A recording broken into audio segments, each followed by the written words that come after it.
Bonsoir. Bonsoir à tous. Hop. Je vous propose de remonter le temps, il y a presque 20 ans, en 2006. Cette année-là, Yves Rocher prend une décision audacieuse, celle d'arrêter la distribution des sacs plastiques dans ses magasins, 10 ans avant la réglementation européenne. Cette année-là, c'est aussi l'année où Vincent et moi, on rejoint le groupe. Voilà, lui, il vient de l'industrie automobile et moi, je suis jeune diplômée. Et en fait, à ce moment-là, on ne se rend pas compte à quel point cette décision, elle va être emblématique de ce qu'on va découvrir. De ce groupe, de son histoire, de ses valeurs et de son engagement viscéral pour la nature. En fait, tout ce qui fait que 20 ans après, on y est encore, tous les deux. Alors tout cela, c'est la vision d'un homme, Monsieur Yves Rocher. Imaginez le Morbihan des années 50. Le village de Lagacy est menacé par l'exode rural. À ce moment-là, Monsieur Rocher fait une promesse à sa terre, celle de la rendre prospère. Et cette prospérité, elle viendra du végétal, parce qu'il est convaincu de son pouvoir absolu.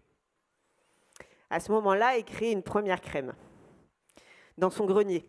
Mais très vite, le grenier il devient trop petit. Alors on est une première usine, une deuxième usine, un centre logistique. Et c'est tout un écosystème qui se construit.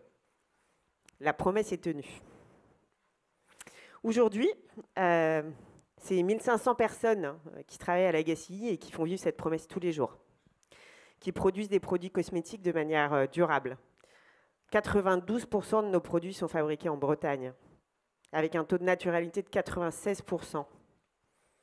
Les matières, elles viennent globalement de nos hectares, de nos 100 hectares qui sont cultivés en agroécologie. On produit tout ça dans des usines qui sont certifiées Ligue de protection des oiseaux, qui sont bas carbone. Bref, on travaille bien. On travaille bien et puis chaque année, on bat des records de production. Chaque année, on célèbre le fait que cette promesse est toujours vivante.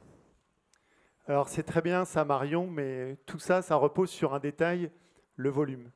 Et en 2020, tout va changer. Nos principaux clients, à commencer par la marque Yves Rocher, renoncent à une croissance volumique qui est devenue obsolète. Alors évidemment, on s'en félicite, sauf que pour nous, industriels, c'est très clairement une onde de choc. Je vais vous donner les chiffres. En 5 ans, les volumes de Groupe Rocher Opération sont divisés par 2. Oui, j'ai bien dit, divisés par 2 en 5 ans. Alors dans un premier temps, on réagit, on restructure et c'est quasiment une question de survie.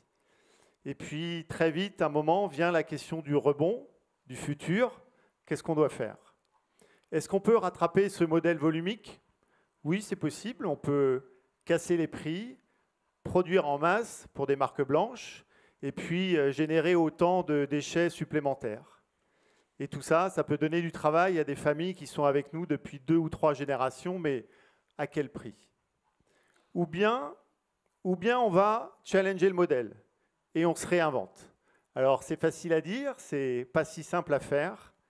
Et je vous avoue que les nuits ont été courtes et les injonctions contradictoires relativement nombreuses. Et c'est dans ce contexte d'incertitude que Marion et moi, il y a environ 1 an, on intègre le parcours de la CEC Ouest.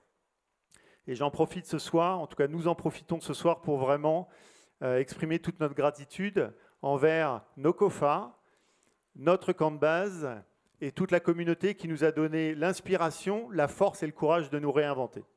Alors dans le jargon de la CEC, on s'attaque à notre feuille de route avec une question fondamentale en tête. Comment valoriser 65 années d'expérimentation sur le territoire de Lagacy?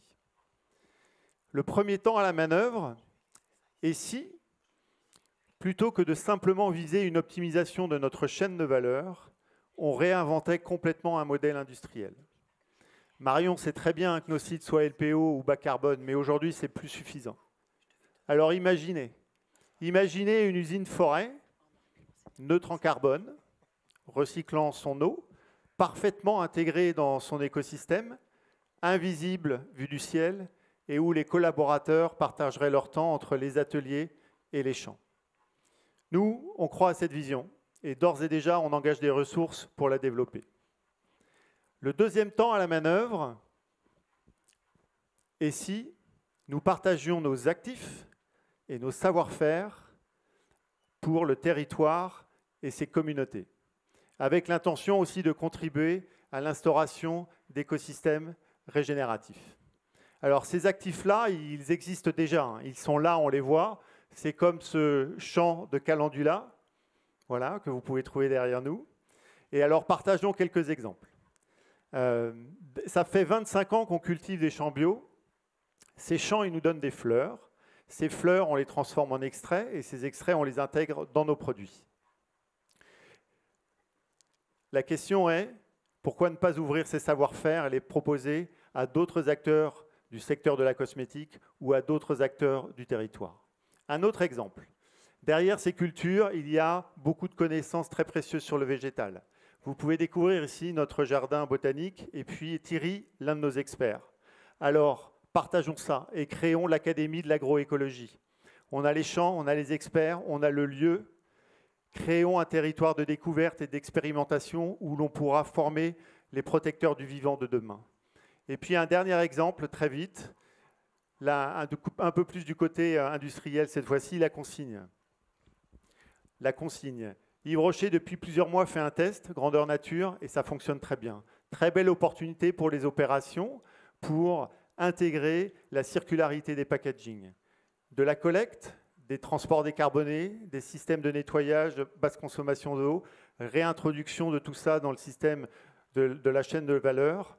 Voilà. Proposons tous ces savoir-faire internes à d'autres, à tous ceux qui le veulent.